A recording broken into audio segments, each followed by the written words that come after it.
Materi kali ini masih di routing, kita routing. Kalau kemarin konfigurasi routing, sekarang kita masuk ke dynamic routing. Ini masih sama dengan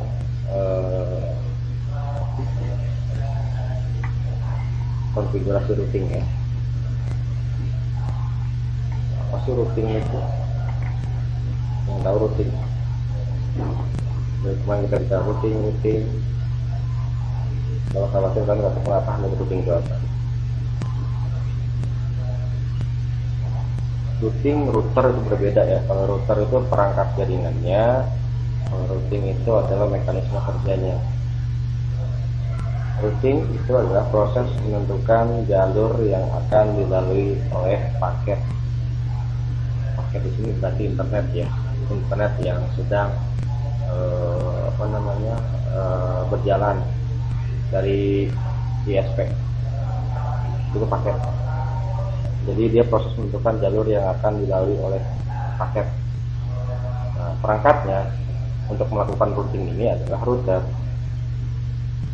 Kalau routing tadi prosesnya menentukan jalur yang akan dilalui oleh paket, sedangkan router itu adalah paketnya. Sedangkan router adalah perangkatnya, hardware-nya. Fungsi router apa sih? Fungsi router adalah sebuah perangkat jaringan yang cerdas. Kenapa dibilang cerdas? Karena si router ini sudah memiliki CPU dan memori.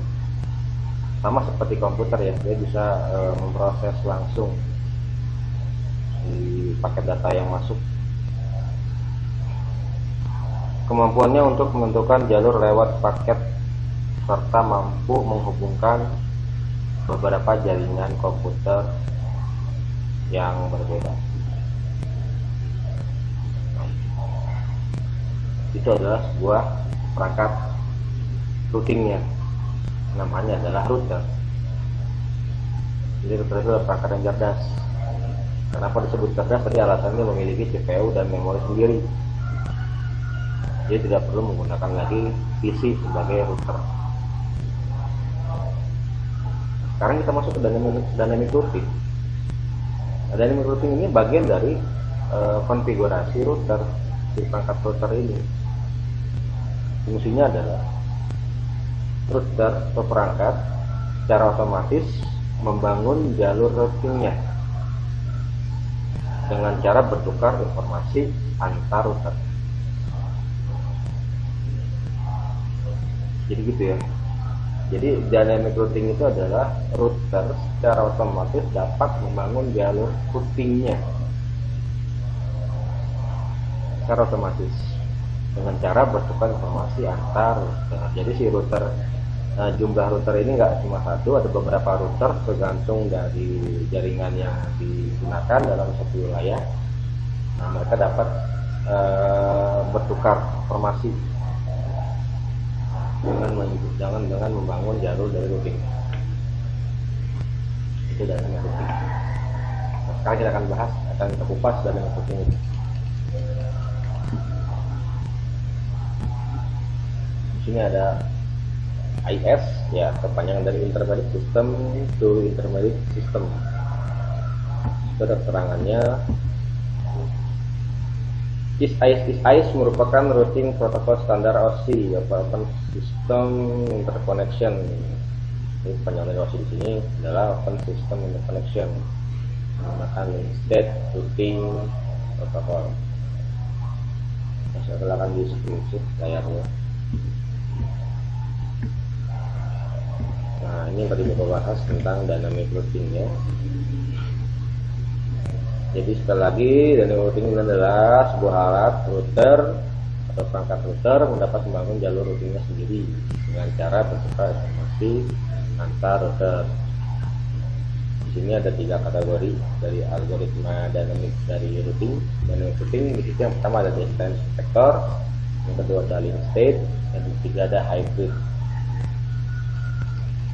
Ini kemarin dibahas di pertemuan kemarin ya. Seperti apa, dan seperti apa hybrid itu sudah dijelaskan kemarin. Ini hanya reminder aja. Nah, distance vector di sini adalah mendapatkan informasi dari router yang berhubungan dengan dia secara langsung. Dia di sini router maksudnya. Secara langsung tentang keadaan jaringan router tersebut.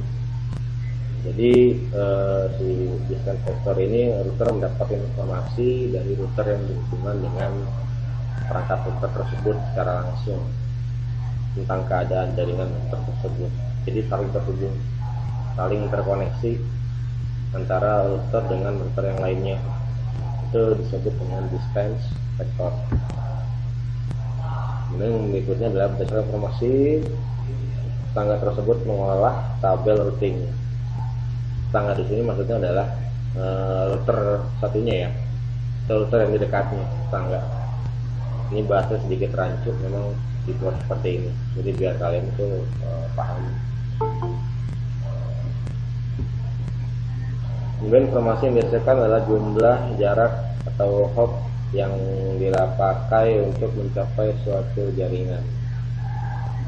Jadi jumlah informasi yang dihasilkan sesuai dengan jumlah jarak atau hop ya yang dipakai untuk mencapai suatu jaringan. Ini antara router satu dengan router yang lainnya itu bisa dilihat dari tentukan dari jaraknya, jarak berdekatan antara router satu dengan router yang lain.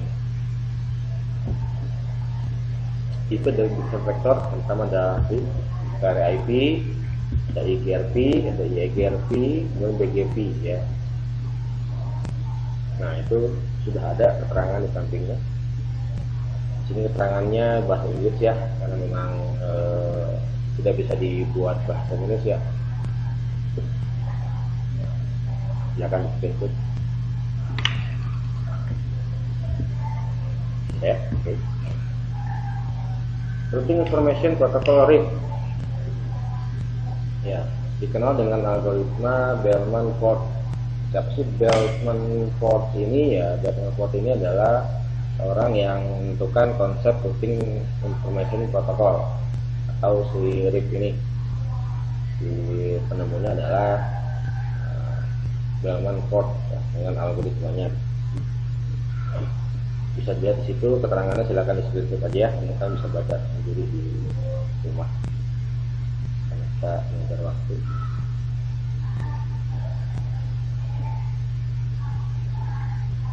Oke. RIP hanya hop count yang dipakai untuk pengukuran. Jika hop count lebih besar dari 15, data akan di discard. Default update data setiap 30 detik. Ini ditegaskan sedikit. Jadi RIP ini hanya hop count yang dipakai untuk pengukuran. Jadi hanya hop count atau jaraknya yang dipakai untuk pengukuran. Jarak di sini berarti hitungan jalan paket datanya itu antara router satu dengan router kedua itu bisa ditempuh dengan jarak berapa, kemudian nanti kekuatannya sampai berapa hop gitu. Jika hop count lebih besar dari 15, data akan di discard. Nah, jika dikalkulasi dapat hop itu adalah 15, maka data akan di discard. Di set di sini berarti diputus ya. Berarti maksimal antara router satu dengan router kedua dengan jarak tempuh sekian meter, sudah data yang masuk sudah sampai mencapai 15, maka otomatis akan ditutup atau di discard. Jadi seperti limit gitu ya, karena kalau sudah 15 ke atas itu nanti router akan terbebani sehingga nanti akan mempengaruhi jalan pakai datanya itu tidak sempurna atau tidak maksimal. Biasanya apa sih yang membuat tidak maksimal itu? Biasanya itu adalah nanti jaringan wifi-nya atau jaringan internetnya kalau dia menggunakan kabel itu tidak stabil atau unstabil, nanti akan terasa putus nyambung internetnya atau koneksinya itu karena dia lebih dari 15 hopnya, hitungan hopnya dari router A ke router B. Kemudian di sini default ya update data setiap 30 detik sekali. Jadi update data 30 detik sekali ini sudah secara otomatis ya, secara otomatis tadi oleh routing di pada router sudah di set up sehingga 30 detik sekali dia akan update. Apa sih yang diupdate itu? Yang diupdate itu adalah data yang berjalan.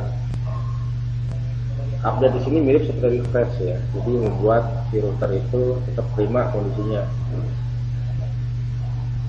Maksudnya prima itu berarti tetap dalam keadaan baik untuk melakukan sebuah pekerjaan. Kemudian Internet Gateway Route Protocol atau EGRP ya.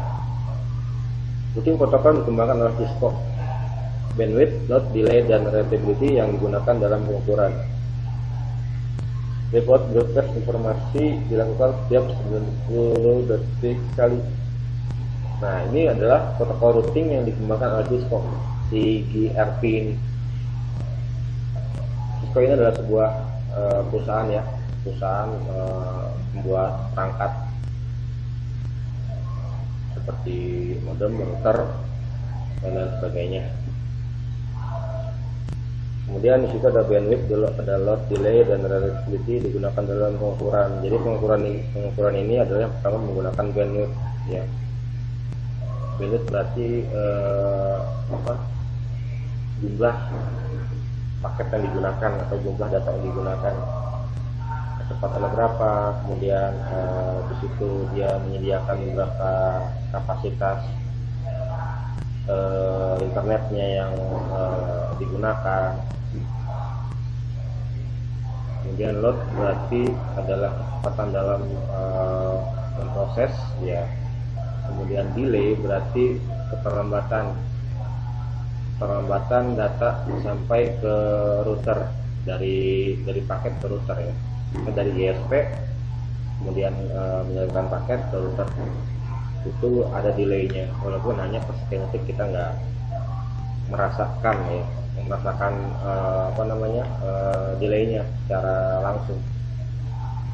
Kemudian reliability berarti kualitas jaringan yang dihasilkan itu digunakan dalam pengukuran semuanya itu ya, delay, bandwidth, kemudian load, delay, reliability itu digunakan untuk sebuah pengukuran di EGRP ini. Mulai faultnya, broadcast informasi dilakukan setiap 90 detik sekali. Kalau tadi 30 detik untuk yang sebelumnya ya. Yang RIP, kalau yang untuk EGRP ini dia 90 detik. EGRP perluasan dari Distance Vector Routing Protocol, kombinasi dari kemampuan Distance Vector and Link State, menggunakan use update algoritma atau dual untuk menghitung jarak terpendek. Tidak ada broadcast informasi, tapi di trigger jika ada perubahan topologi. Kita masuk aja ke 4 ini ya. Tidak ada broadcast informasi dapat tetapi di trigger ketika ada perubahan topologi. Jadi di sini dia tidak ada perubahan atau pembaharuan broadcast informasi, berbeda sama yang tadi sebelumnya. Tapi ini dapat di trigger ketika ada perubahan topologi. Nah, trigger ini berarti dilakukan secara manual, tidak otomatis seperti yang sebelumnya tadi di EGRP-nya si Cisco tadi ya. Ini bedanya. Link state. Dan tadi kita bicara link state. Apa sih link state itu? Ya, di sini ada penjelasannya. Pada prinsipnya setiap router harus berkenal semua router dalam suatu autonomous system. Autonomous system berarti adalah sebuah sistem yang terstruktur. Di sini berarti kita pakai router yang kita gunakan ada berapa dalam satu jaringan. Misalkan di SMK ini ya, ada berapa router yang digunakan. Misalkan hanya ada 2 router saja. Yang pertama itu khusus UDP, yang kedua itu khusus untuk WiFi sekolah yang digunakan oleh guru, siswa, dan stafnya.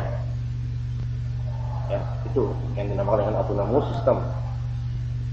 Kemudian semua router saling bertukar informasi, sudah pasti ya, untuk dapat menghubungkan setiap usernya.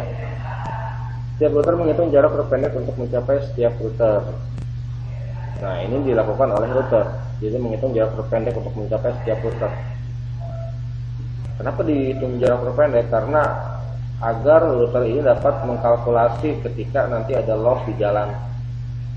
Kalau misalkan dia sudah dapat jarak terpendeknya, otomatis dia dapat ngerouting lagi nanti. Otomatis dia ngerouting ulang. Sehingga proses terjadinya loss connection, delay loss connection itu tidak terlalu signifikan atau tidak terlalu sering.